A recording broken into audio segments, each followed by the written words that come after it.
I'd like to have a very warm and open discussion today, and I will challenge you to share with us your experiences, and I'll start with you, Georgi.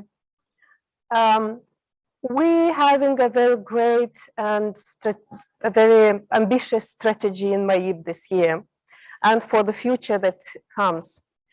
What are the key focus areas that you as CEO, as a leader, have on your agenda to improve and to build on that employee experience that can motivate more than 2,500 employees of MAIB to make these very challenging steps very successful together as a team?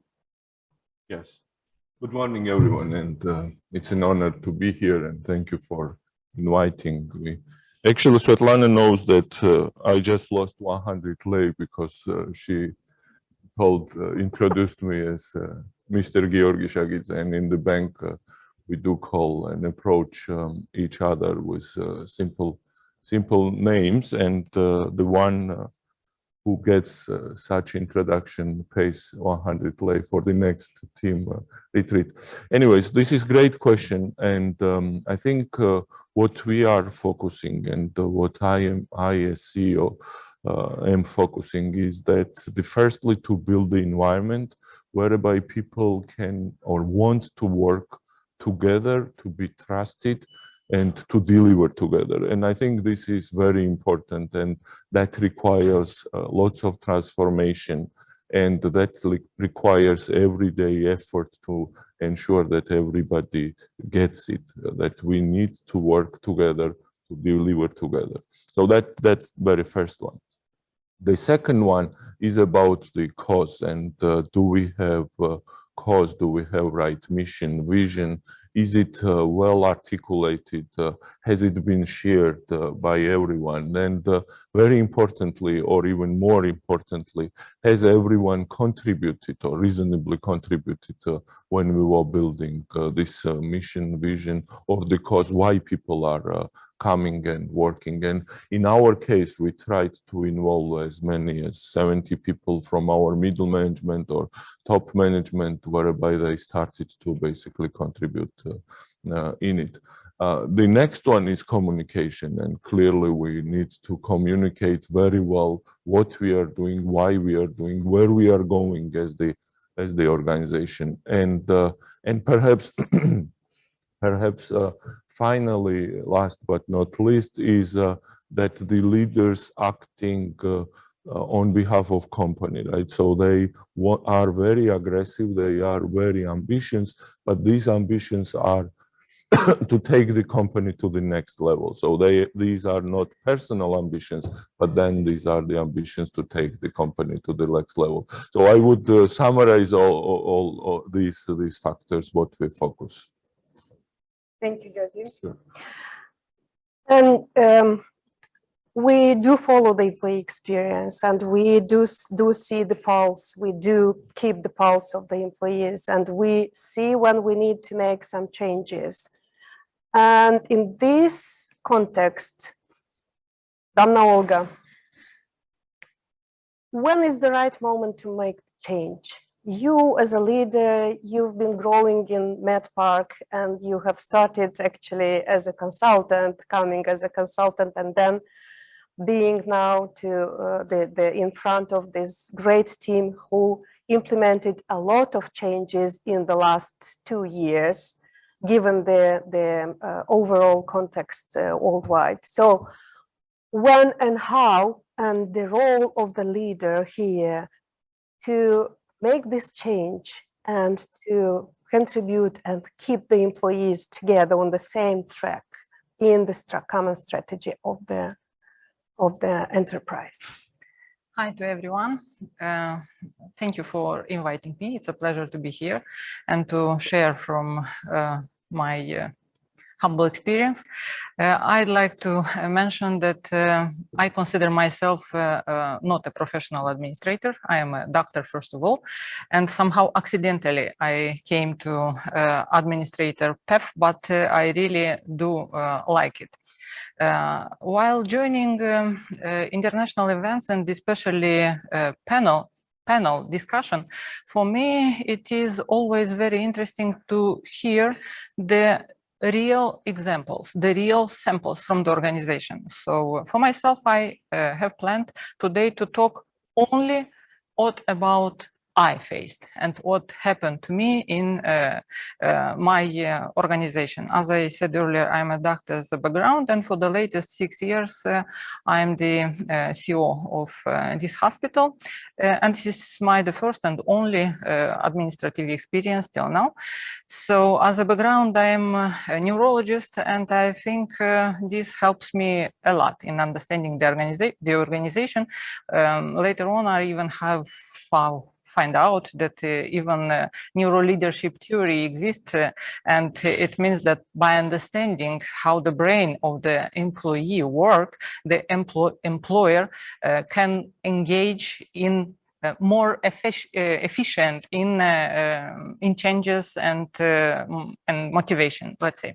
So actually, I love to understand why people behave in the way they behave. This is my hobby, but this is another topic. About organizational change and the positive change in organization and how to make it happen, I'd like to share the experience, actually the today's experience. It is happening even right now. My organization, we are in the middle of international reaccreditation of our hospital. Actually, this is a very, very tough exam. According to the statistics, this is the toughest exam the healthcare organization can undergo worldwide. So it is a set of standards that are adapting each 3 years. So the previous experience cannot be the same on the next one. So there is a big and hard preparation process, and in which you have to engage everyone, absolutely everyone. And we quite a big organization. We are close to 600 employees. So how we are, and what I would like to mention, that usually the healthcare organizations are undergoing this kind of experience by hiring the international consultants, the experts, in order to facilitate this accreditation to happen. All the times we are doing on our own without any kind of external help, and it works. And moreover, it is not only works, we are performing this exam at highest score. And I can foresee already that this exam again is going to be at the highest score. How this happened? So intuitively, we are making the changes, or we are transforming the organization focused or based on 4 pillars. Even another theory exists. This is brain adaptive leadership theory that is saying about 4 pillars. So our pillars, what we are doing from organization, we are based on thinking pillar. This is the first one. You have to explain to the people why this is happening and what is the positive outcome for the group and for each and only individual. And having a quite intellectual organization, you do not have to say all the steps to be done. So you have to define the boundaries. So here is the beginning. So we have to achieve this kind of results at the end, but in the middle, everything should be done by the middle management. If you have strong values and priorities in the organization, the people, the team will find the proper way and will come to a positive result. The second pillar is the emotion pillar, and I think this is extremely important. People have to own the process.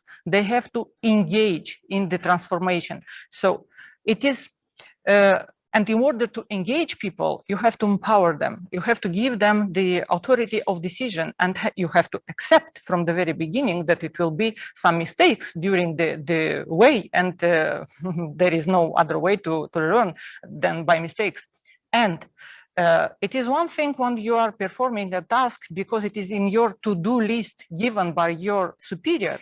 And it is totally another outcome when you own the process, when you feel that you want to do this, that you want to achieve a result.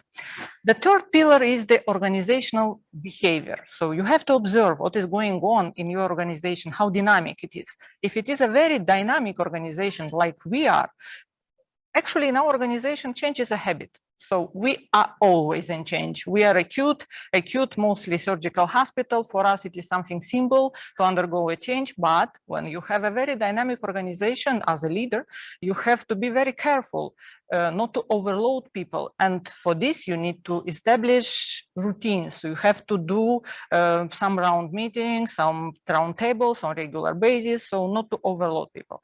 And the fourth pillar is the relationship. So building the relationship in organization, especially when the organization is a very diverse one. So when you have different type of employee with different backgrounds and with different education, so it is quite challenging to bring them together and to make them to cooperate and provide the result. Actually, if I'm going back just a few couple of words about this brain adaptive leadership. So according to the literature, the organization that are engaging in this kind of behavior or leadership are focused on enhancing the power of individual brain. They are cultivating the powerful, the healthy relation in organization, and they are developing collective thinking. And the very last few words that I would like to say in regard to the first question is the power of collective thinking. This is absolutely amazing. Can you believe me or not? But when I have issues, and there are a lot of issues in organization, and I do not know how to solve it, I am bringing just some people together. And when we are entering the room, I do not have any idea how it is going to end up. I just do not know any idea.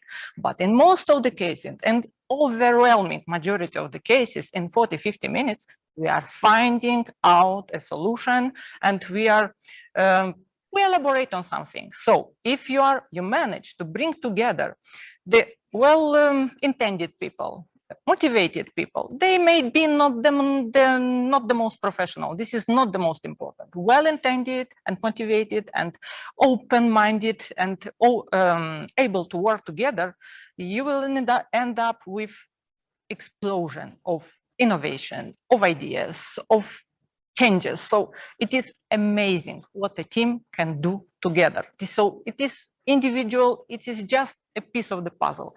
Collective thinking is something unbelievable. I figured it out on my second or third year of experience as CEO, and since then I am absolutely sure that there is no situation that cannot be solved by my team, and I am very happy about this.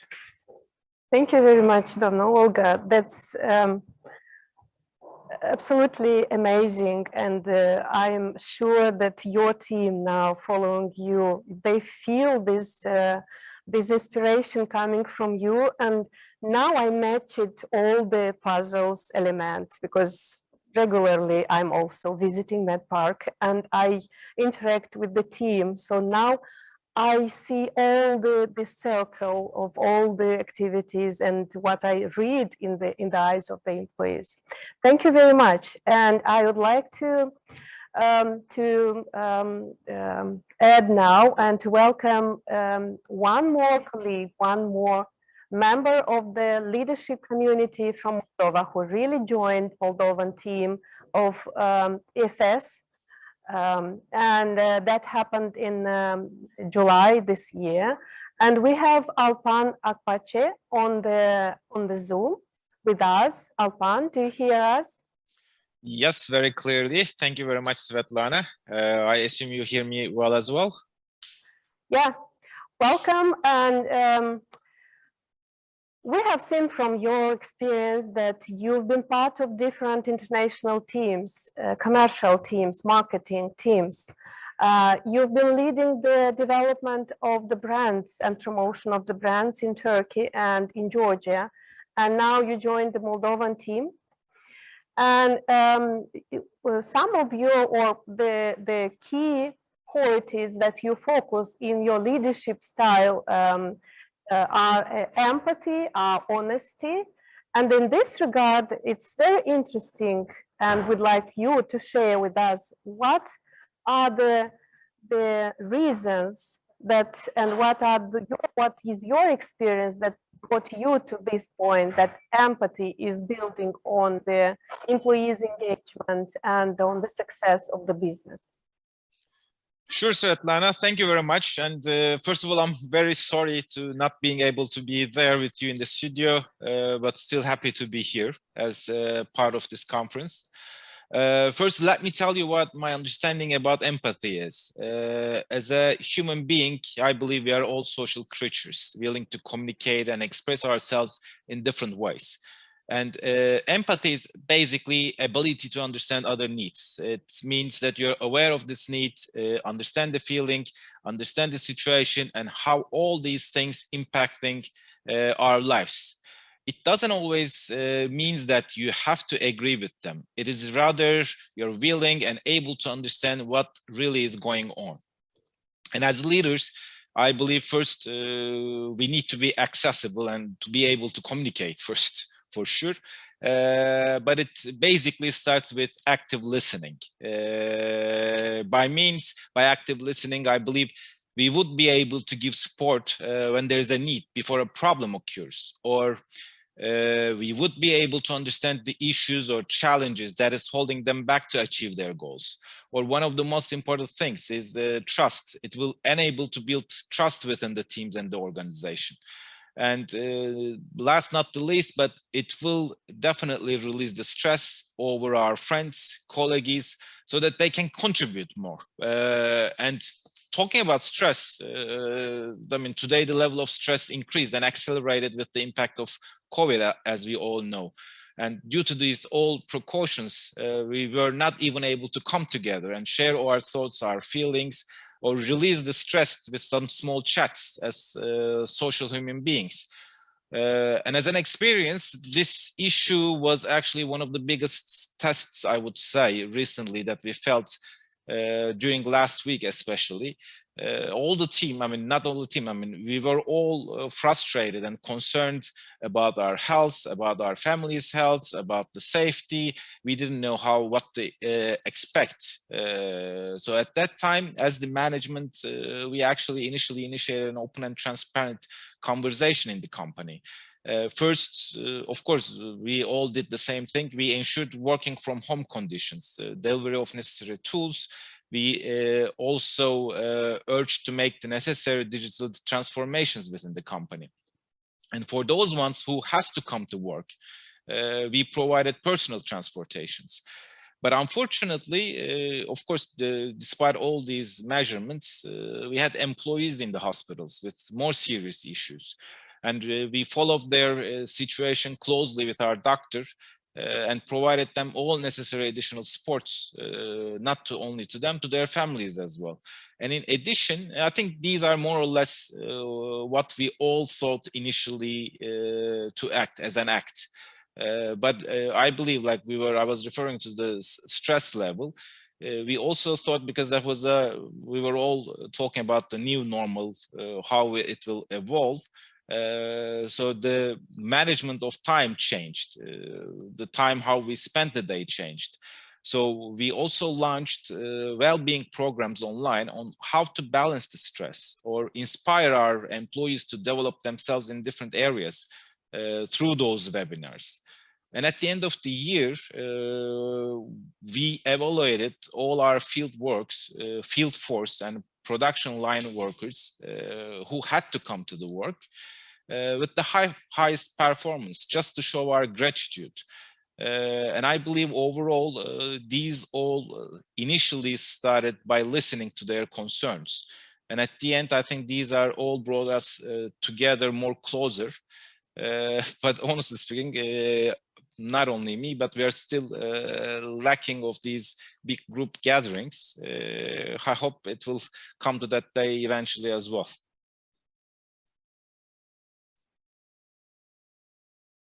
Thank you very much, Alpan Bey, for sharing your experience.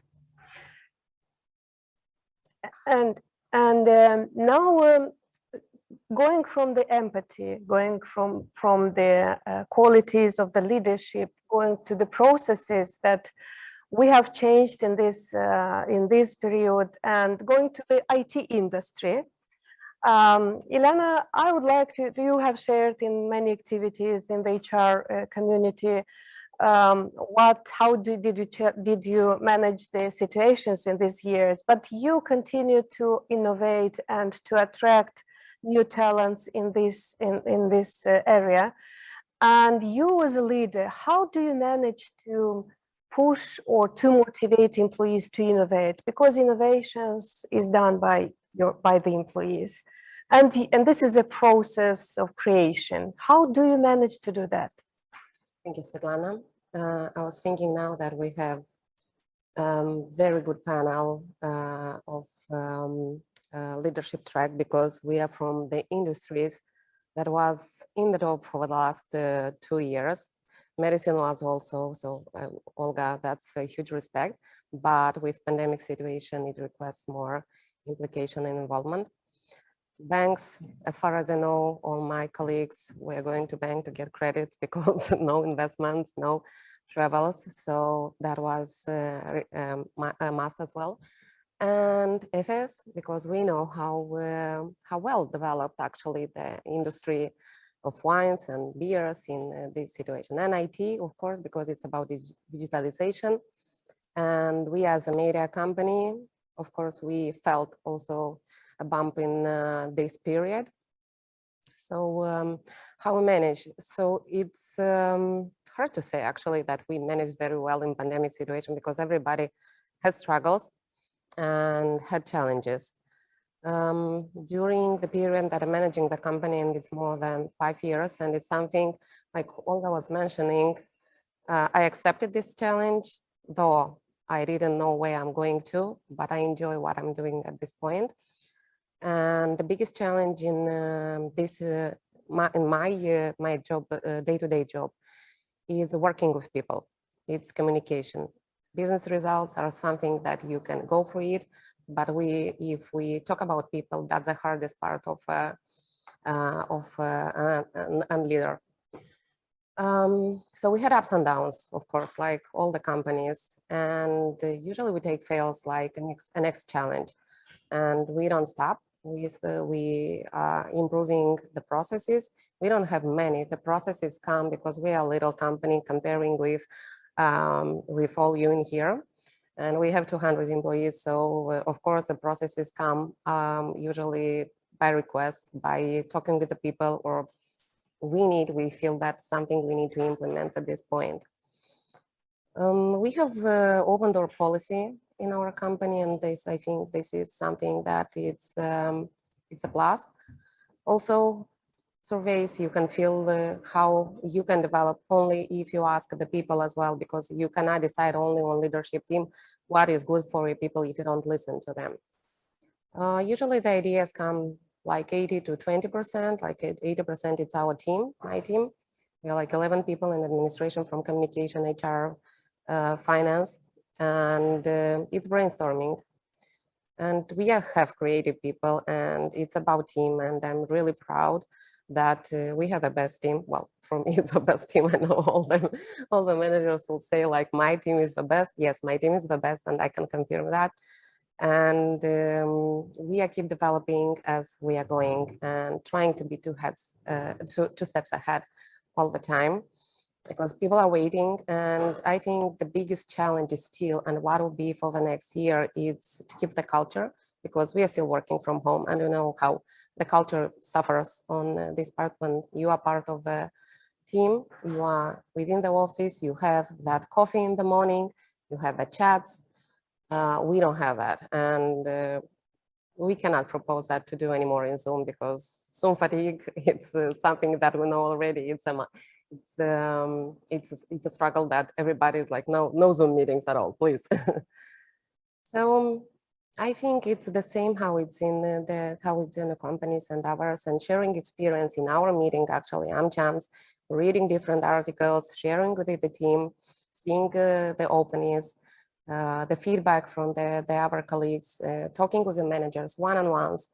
I think this all-in-one gives that we made today. And we still have work to do on that anyway. Yes, and the life continues on, and we still don't have the certainty on how and what will be the next steps in the management of the pandemic and the other conditions. So in this regard, we have now I call let's discuss about the future of work, and let's see how we can do our best in preparing and preparing us as the leaders, preparing people in the organizations to succeed better in our goals, in our objectives. And Georgi, how do you see that future of work realistically? And considering people, considering processes, way of working. So yes, we in the banks work every day in the office. IT is from home, and they still struggle with these challenges. And medicine is day to day next to all the citizens. So how do you see that? And where do you see the HR role and critical participation and contribution in adding value to the businesses? Yeah, thanks. That's a great question. There is good saying, prediction is very difficult, especially about future.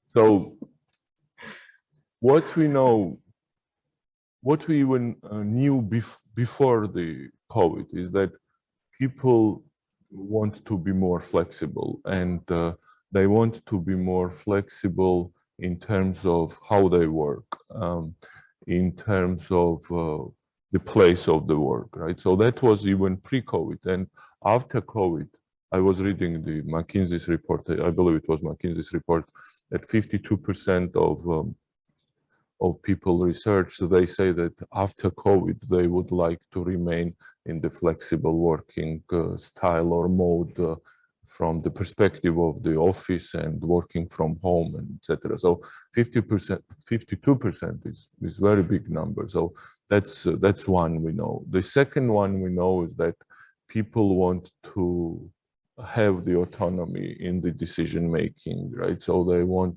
to not to be told what they need to be doing, but they want to have the autonomy. They want to be in the small teams. They want to decide and take the risk, and maybe, as you said, take the risk, and they can take the mistakes as well, but then they can deliver, and they need to own what they are doing.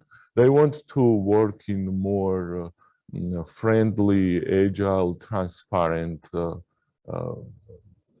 space where they can deliver more. So this is what we know, and this is what we need to prepare ourselves for the future, so that we can attract the talent.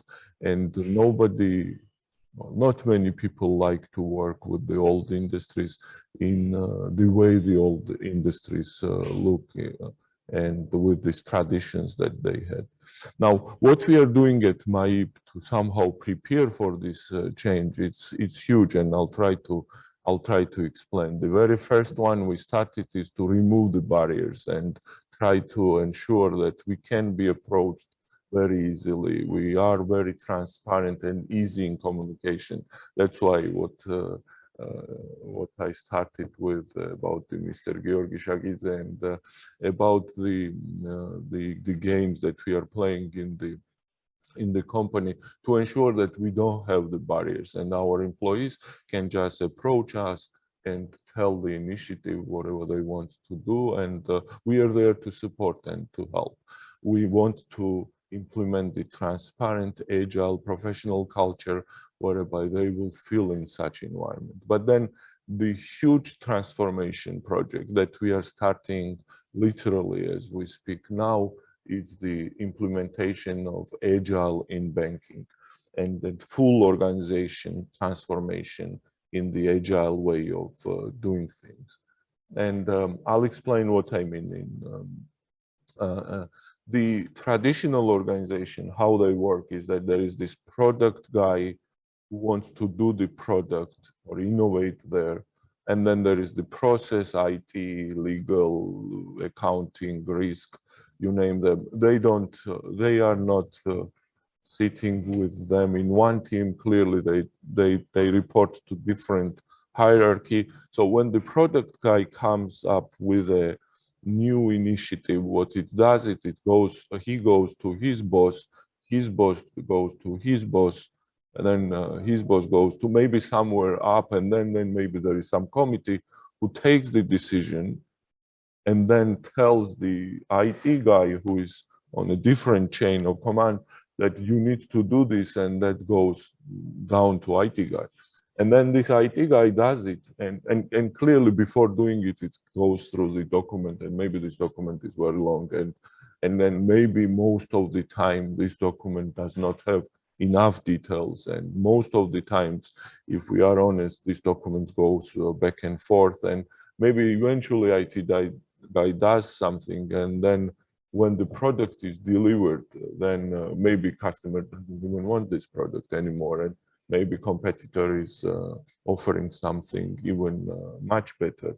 So this is the traditional organization, how it works. And it did work before when the changes were not that rapid, when the digital was not that presence in every corner. So maybe this worked because the market and customer expectations were quite stable, more predictable. Now, what we are changing, and this is fundamental change and huge transformation, is instead of this traditional organization whereby these decisions go to boss, and then they execute it, then we find the way whereby this IT guy, this product guy, and legal and marketing, they sit together in a small team called squad, and they have the autonomy to take the decisions and take the risks and get the results.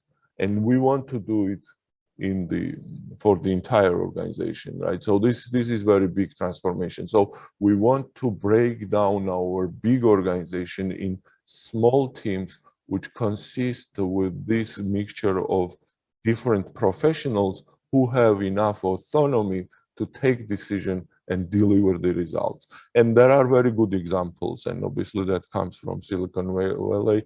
There are very good examples how the banks done it in Europe and how the banks done it in Eastern Europe.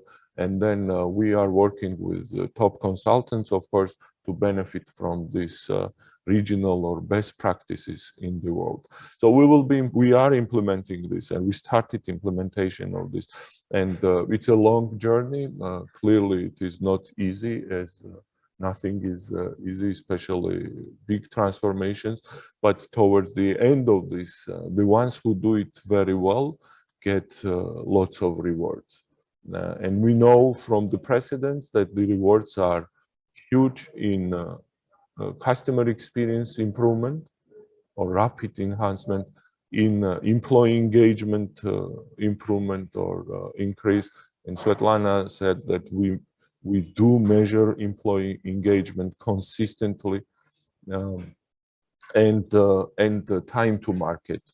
And I think we expect 5 to 10 times increase into time to market, and this is in this market, in any market, is a substantial achievement. So this is how I see the future, how we see at my future. We are all energized and excited with this new project to be prepared for the changes.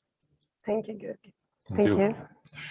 And moving, we have 10 more minutes. But I want to all of us to go through very important topics about, and now I would like to ask Domna Olga about the talent management within your organization and your approach to finding, promoting, growing talents, attracting from outside. So I know what was your path within the organization. So I intuitively feel what you do, but I want to hear from you, what are your principles or approach in this process? So about talent management, or generally how you find people, talent management is a very popular topic, and a lot of organizations are doing it very successfully. So I will not go into details here. I would like to share some of my personal thoughts in regard of this topic. So when you need a person for a position, where you would look, inside or outside of organization. Probably all the companies that are here and most the companies that are listening to us do have talent management programs in organization. And the first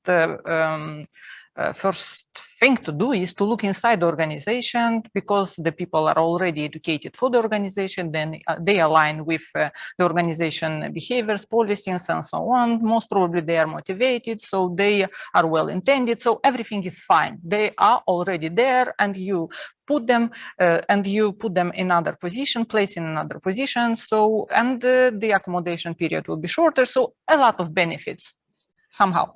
But organization is shaping people, and people are shaping organizations. And if a person have spent in a certain organization for 5 years, it is becoming very similar to that organization. So, and you have to think, do you want the processes there to go in the same way, more or less in the same way as they happened before, or you need a radical change? You need, and depending on it, you would look inside or outside the organization. And I can feel it on myself. So I can give you my personal example. I'm leading for 6 years. I have changed a lot in this organization. It might be appreciated as successful, but this is just my way of doing things. I am more than sure that many other successful options exist. So I'm in love with medicine. That's why I'm focused on very complex medical topics. We're putting more and more complexity on our processes each year. So this is my way. And if our investor would like a radical change, so to switch to totally another direction, most probably I will not be able to provide that direction. This is just the truth. So for any change, for any process, there is a person and there is a time, and they have to fit. Thank you very much. I have a feeling and a thinking that we will think with our HR committee to continue our interesting discussions that we have started here in another dedicated meetings, because that generates, these discussions generates a lot of other questions. So we would like to dig into. And then Alpan Bey, I would like to have you back with us and to share with us what is your way of engaging and attracting people and making people love you as employer. So how do you do that, and how do you manage that? Thank you, Svetlana. I believe it's not an easy topic, but I'll try to. Alpan Bey? Yeah, can you hear me? Can you hear me? Da. Yes. Okay, great. Thanks. Well, I'll try to briefly explain in a couple of minutes. I believe first it starts with creating a strong culture. And the key is to that is by giving people a purpose. I mean, we've been discussing maybe similar things, but we have to give a reason if we all would like to work with passionate people in our organizations. I mean, in general, we all know what we do and how we do it, and we develop our skills and we generate new ways of doing things. But most of the time, actually, we don't know why we are doing it. And this is a common problem, I believe. So in some way, this common purpose should somehow align with our inner purpose that drives the motivation with the company goals. So I believe this is the biggest trick to attract people into your organization. Other than this, of course, this is not enough. I mean, there should be a constant development in the company. I mean, as we are expecting a development in our company goals, we also develop our people. So we have to invest on them. But as I said previously, this is not, from my understanding, only related with their, let's say, soft and hard skills through the trainings.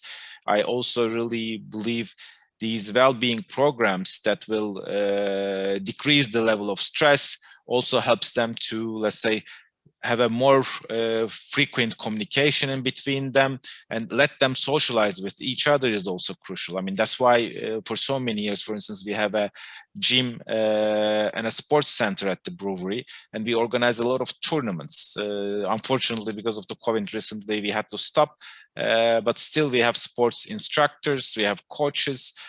So we are trying to create some off-work time for our people to come together to share their thoughts. I mean, it's about sharing. Other than this, I believe we have to prioritize diversity and teamwork. I mean, again, Mr. Georgi was mentioning about this, creating this small groups. I also find it very important, because we need to create programs or occasions that will enable people from different set of skills, different experience, to come together, to work and create together. I mean, we need to let them learn from each other and inspire from each other. For those also, we are having some extended leadership meetings, inspiring breaks, an idea platform, different platforms. But I think this should be a constant growth within the organization. Other than that, I also believe in the recognition and awarding for high performance. I mean, we all have bonus systems that is helping to achieve the targets, but I believe this is not about recognition. Recognition is something else, that we have to honor the people in somehow by underlining what they have done, what they have achieved, how they have achieved it in front of everyone. So that is one of the other important parts. And another one is communication. I mean, we have to be clear on the purpose, on the goals, on the messages, and be transparent. And as leaders, I think we have to be very direct, and we have to ensure that this message or this purpose is going to the all level of your organization. For instance, I mean, in our company, other than having town hall meetings, which is more classical way, as an advantage of being a brewer, we have also a small pub in our brewery, and we organize pub talks with all levels of organizations, I mean, with smaller groups. And that enabled, for instance, me directly to understand in every level what is really happening in the organization directly. I also find it very valuable. And the last but not the least, I mean, as I said, first, there is always a culture in the company, I believe. I mean, sometimes it's a bad, sometimes it's good. But first, we need to understand the culture in the company. And if there's a fear, I think the first thing is we need to get rid of this fear in the organization. I mean, we need people to participate, to create, to innovate, so that they would really become a part of the organization. I mean, I believe that is the key. Thank you very much. Fully agree. Yes, and moving to the final question to Yelena. So we all face a big challenge of finding the talents, attracting and hiring the competencies, the people with the skills and the attitude and the values that we need in our companies. So what are the main traits we shall consider now in the process of hiring the new employees? What is your view on that? And I think that's a question that everybody face now because of a lack of talents, lack of people. And definitely this is really hard to find the people for your company. But overall, it's about culture. And if it's a culture fit, technical skills, soft skills, that's something that we should look into. And because it's very hard to find the correct people for your department or company, I think the process of recruiting should be the one that should be focused more on. So for us, we've seen the changes when we included in the panelists of interviews more people from department. If it's about department, that will be specifically more people involved. And if the person will collaborate with another department, of course, we will invite interviewers from another departments. And by the end, we decide only if all of them said yes. And we see that changing our strategy for the last 2-3 years, I think already. And with a very good onboarding process, actually, because that's also, it's the probation period and people can decide, not only we can decide if the person will go with us or he will just decide I'm not okay because I didn't like the onboarding process or something like that. And the right onboarding process, I think you can find the right people, which is a very good point, because we have a bad experience, we have a good experience, and bad experiences are like more harmful for the company and for the people, because with toxicity we know how it goes, and that's why changing the process makes us finding the right people. And I think it's still a challenge how to do that, because IT market, and not only IT market, and all the market suffers.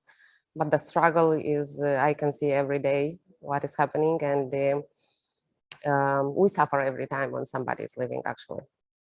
I'm trying to keep them, but there are other opportunities. Thank you. This question remains open for all of us as HR professionals and as the leaders. And I would like to thank you all for this 1 hour. We spent so quick, so it flew up. So, but I want to thank you for accepting to spend this time with us and to share your experience and to inspire the professionals, HR professionals that are looking at us and listening to us now, the managers, the leaders. And I consider that one of the main core focus area of ours is to continue to do the best in our processes, to make this magic happen, that employees fall in love with the employer, have that purpose about which Alpan was saying, share those values that we have discussed today about. So, and that is a job of years. Thank you very much, and wish you successful results, achievements, and a very nice day. And see you. Thank you.